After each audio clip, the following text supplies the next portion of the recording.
What's up, y'all? You know what time it is? It's about to be that time.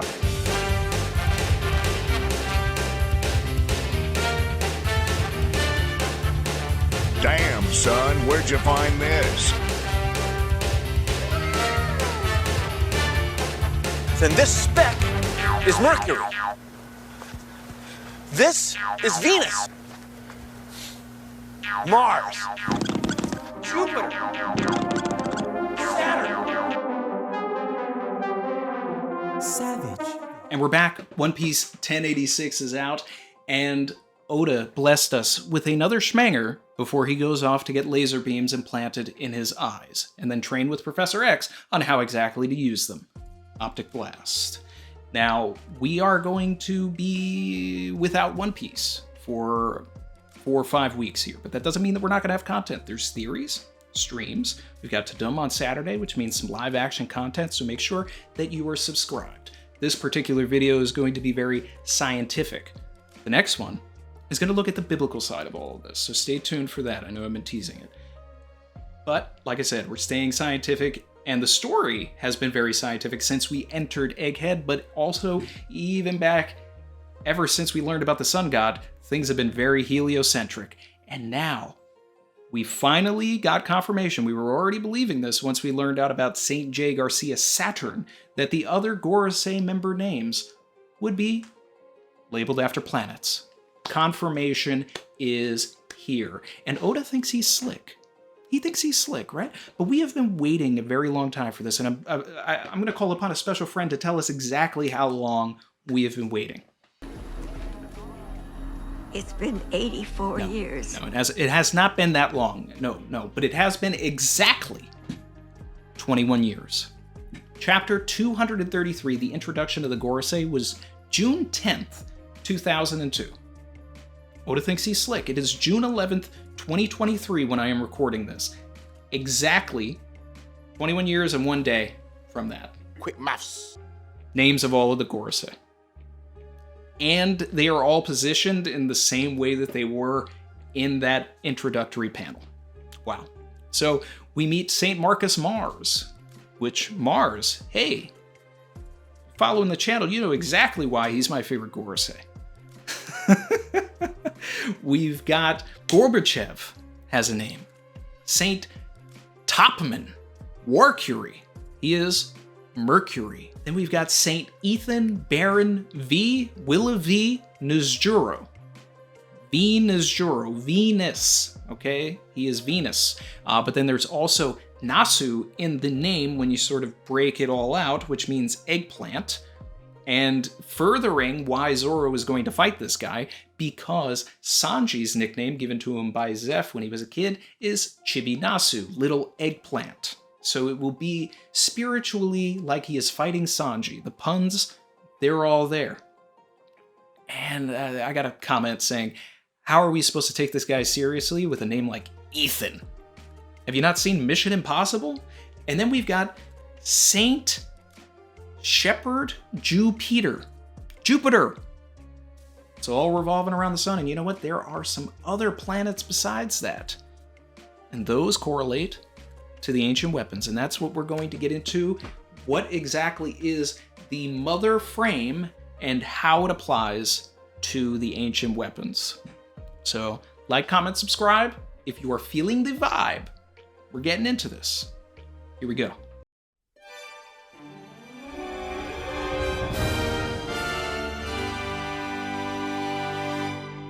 The ancient weapons. Uranus, Poseidon, which controls the Neptunians, the Sea Kings, right? Neptune.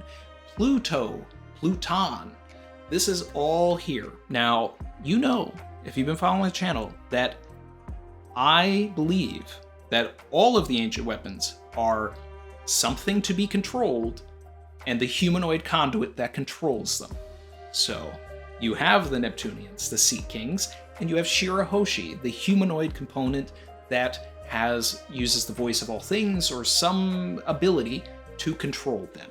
I also believe that Momonosuke is a humanoid conduit for Zunisha and whatever creature is lying dormant underneath Wano, which would effectively make Momonosuke Pluton.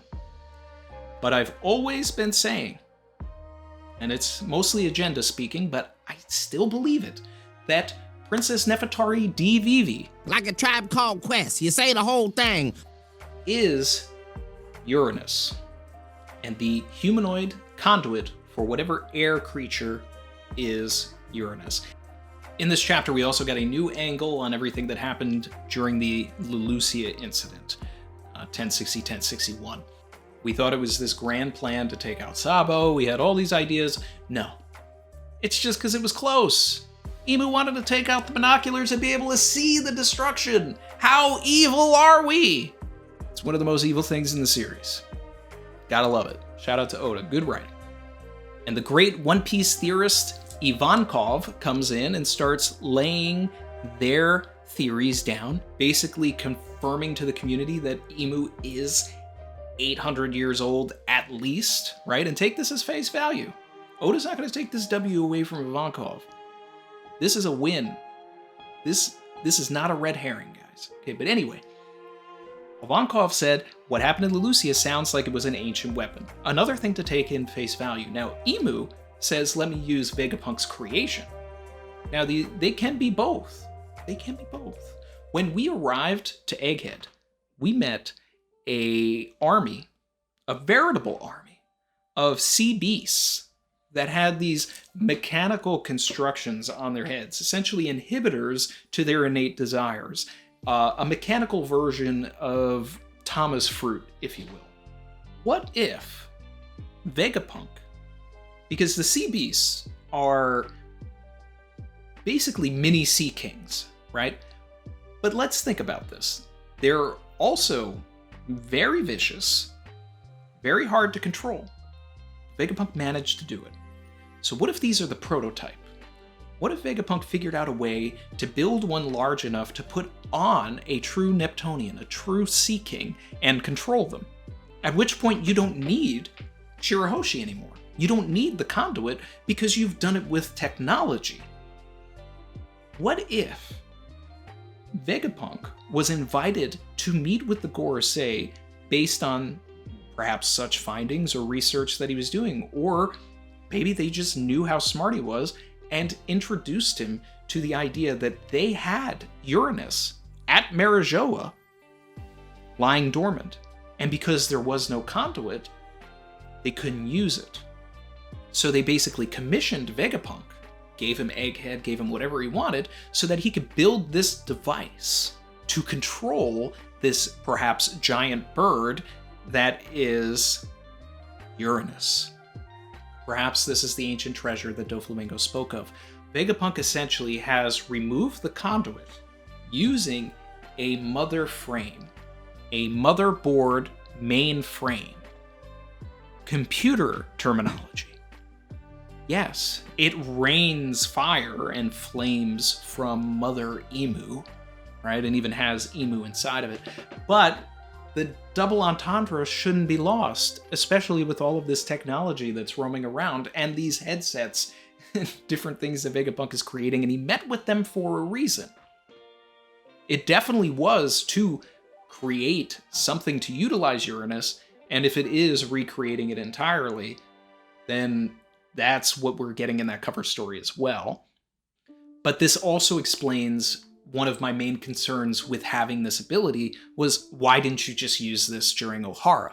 Obviously, Emu couldn't because didn't have the conduit, didn't have the technology, didn't have it built. But Emu now has a desire for Vivi, which isn't anything new. We saw Emu ascending up the steps with Vivi's picture. What does this have to do with Lily and everything? We need to understand that. Is there a romantic angle to all of this? Perhaps.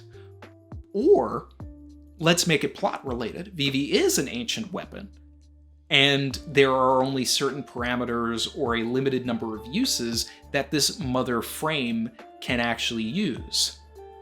Perhaps it requires so much battery or a certain substance, maybe a rare substance in One Piece, like plutonium. Let's take it. We have plutonium, Pluton. Yeah. I just caught that as I was doing that in real time. But let's take it back to the Manhattan Project. Oppenheimer. It's coming out real soon.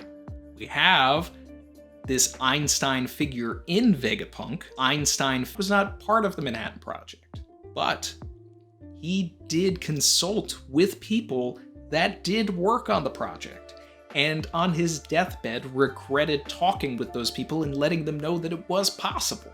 He felt responsible for it. So if there is some sort of substance that needs to be mined, maybe it's drunken iron ore for all we know, and there isn't enough to use that, Emu would need Vivi, the true conduit, to be able to use it at will, to break her will to their desires, which won't happen because Vivi's too strong-willed and definitely has Conqueror's Haki, and the voice of all things, and is now a D. Team Vivi. Woo! She's coming back to the crew also. Probably in chapter 1103, which would be 1,000 chapters from her first appearance, or going back to this Gorosei thing, if it's just on the anniversary, then maybe we'll see Vivi in Egghead on September 6th, because, or, you know, in or around whatever chapter comes around there, because that would be the anniversary of her introduction as well, because chapter 103 came out September 6, 1999. But let's also confront a big L on the channel. I have been talking for years that either Sai, Leo, or Sabo would have something to do with Vivi's escape. Congratulations, you played yourself. Now, Sabo, Sai, and Leo will be tied to the future of Vivi, because one, Sabo needs to meet with Vivi and Luffy to give the news that Cobra wanted her to know, right? That she is a D.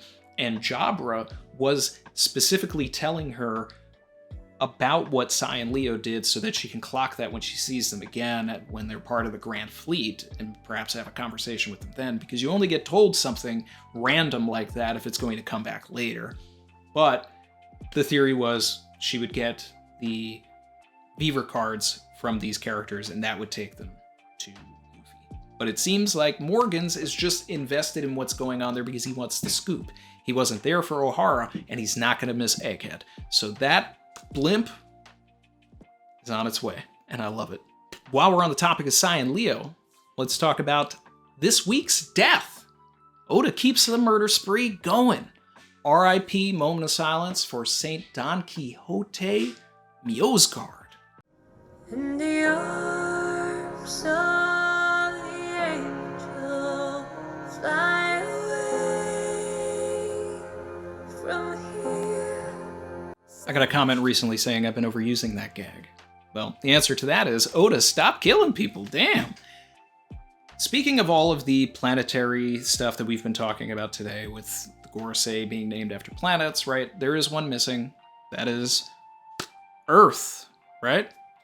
Emu is probably the avatar of Earth in this scenario, and that's what everybody is revolving around, which, you know, was a theory many years ago, many decades, many centuries ago, until we adopted the model that we have today, which could be Oda remarking on the misguided nature of these particular individuals.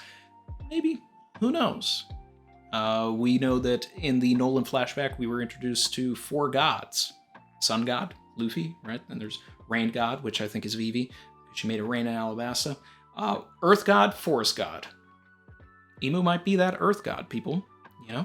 So, hey. But you know what also revolves around the Earth? The Moon. And we are introduced to Saint Figerland Garling.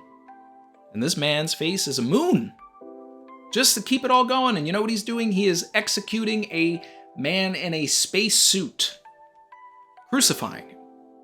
Hey. Saving the biblical stuff for another video. Science. Today's just about science. Yes, science! He's the leader of the Holy Knights. The former king of God Valley. What does that mean? Was he there for God Valley? Or were the Figerland family the former kings of God Valley, similar to how the Don Quixote family were the former kings of Dressrosa? But the important thing about this guy, as I'm sure most people are talking about this week, is that he is probably Shanks' dad, his grandfather, or his uncle, or something. Either way, Shanks has ties to this family. We learn that in film red. When they were referring to Shanks and Uta, they were of the Figureland family. And that puts Shanks as the baby at God Valley in a treasure chest. So whatever happened in God Valley, that's where Roger and Rayleigh and the rest of the crew picked up Shanks. And in typical One Piece fashion, doesn't matter who your father is, matters who your daddy is. Roger was Shanks' daddy, but he still has that blood which gives him inalienable rights to move about the cabin as he sees fit. It doesn't matter whether we're, taxiing or we're all the way up in the air. Shanks has free reign.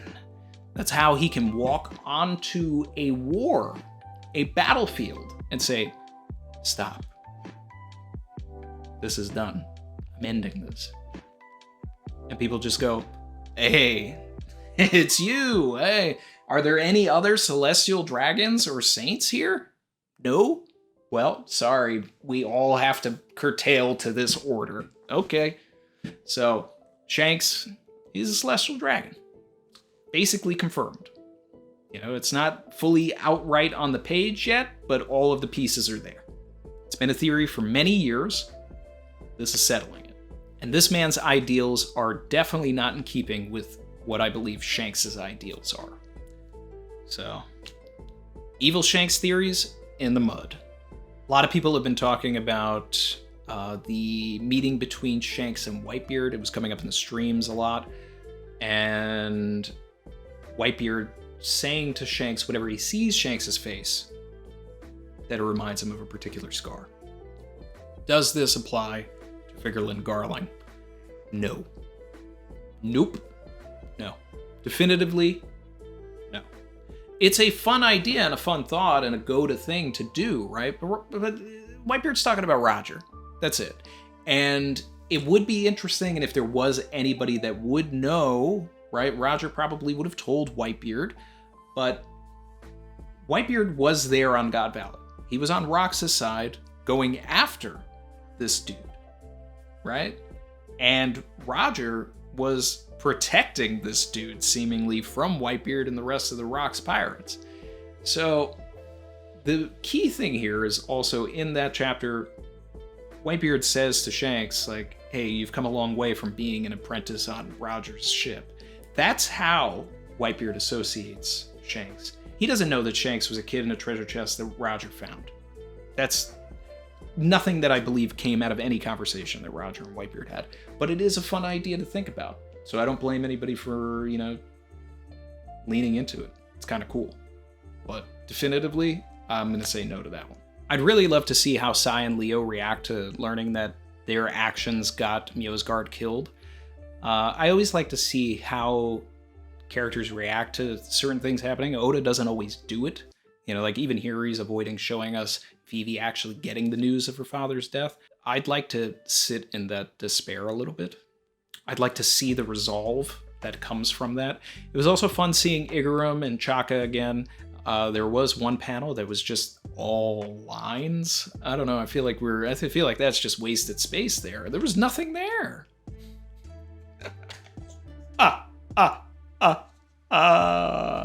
Crocodile was mentioned. My goat. And we see his Seraphim.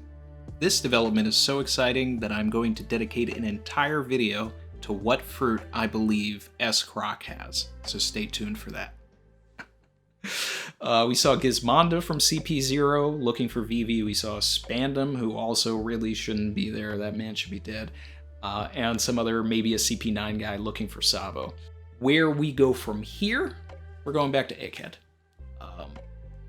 And maybe that's a separate video that we can do, or we can kind of discuss that more in streams. But I'm still hoping that we're going to get significant stuff between Zoro and Bonnie. I want Zoro to get to that Paw room because he is the one that's going to have a visceral reaction to seeing it. We need those ships to arrive, and now that we know a lot of the other players that are involved here, we should start seeing Smoker at Egghead, Vivi on their way, although probably won't see them until September at the earliest. Yeah, it's going to get exciting. the Egghead incident, right? And how did this arc begin? With Lelucia raining down. And how will this arc end? Likely with Lelucia raining down. And that was basically set up here with the Gorosei, who also were all very resistant. Not, actively, but you can see Oda was drawing the restraint in their face. Like, they didn't want to do any of this, which they also didn't want to attack Ohara either. They were sweating back then too. But they were discussing using the Mother Frame on a non-populated area. And then using it as a device to see if we would need to use it in Egghead, they were saying. They're going to use it. And that's going to wrap things up, guys. Thank you so much for joining me. Shout out to everybody that supports the channel. Shout out to all of our members, new and old. We got so many members that just joined. There will be some fun members content coming up. And those new and returning names are Abalash Madov M, Cade Feldmeyer, Drew Carmian, Lamar Hunt, Sword Egg, Cuzco, Birth, ZMP323, Schmeedy G, Wild Canyon, Alexander, Shonen Empire, Melissa McCubbin, Sean McDonough, Hamad, Johnny Scarlett, Hotshot Mama, Jabriel Hogans, Demon Gunner 7, Febreze, Leo Dog, Zote, Hito Fruit Model Reaper, Alcachofa, Kevin C, Hidden Leaf Shinobi, Ugochukwu Obi, Ryo, Kevin Abwao, Chinho Wong, Antika Wijaya, Mike Tyndall, Mohan, Flavio Carvalho, Sandeep Shinoy, Andre Torres, Jose, Inigo, Seth Wright, Tiago Becerra, Ali Monster, Miles, DeathRex88, Nez, Joe Burke, Mason Rasal, Alonzo Stevens, Merch Hunter Ricky, Matthew Paciano, Trish Status, It Is I, Six Pains, Lou Hohen, Tug, Jur, Talbot Shiruli, The Three-Man Weave, Mateus Zujanus, Crimson Moon Rising, Dermot O'Connor, Spicy Kimchi, RH, Ethan Peterson, Haven A Good Time, Noah Charuk, Mr. E Last, Sebas Lopez, Matt W, No, Doran Ross Tuvia, Mane D Moon, Blaze D World, Lucy B, Luffy the Brago Hater, Ease Up on My Man, Angelica, Odd Space, Job, James Flanagan, Bobaroo, Steve Augustin, Mike Locke, Nick, Davon aka Schoolboy Beats, Chance Dr. Aegon Rainy Shadow, Zaza, Burner, Alexander, God D Shirohige 503, Toby, Shiny Charizard, Isaias D Ayala, Totally Not Sid, Oofmatic, Glow, Spartan Gibbles, Me Macho, Big Bone 99, CDXX, Shane Senecal, Cinder Spawn, Wally, and Tyante Black. Shout out to you guys. Appreciate everybody. We're over 300 members now. We got a new emoji, all of that. Good stuff, good stuff. We're gonna have some members content. And look out for the Emo is an Angel video. It's not exactly what you think. Let's kick this break off. All right? Like, comment, subscribe. We're feeling the vibe. Later, everybody.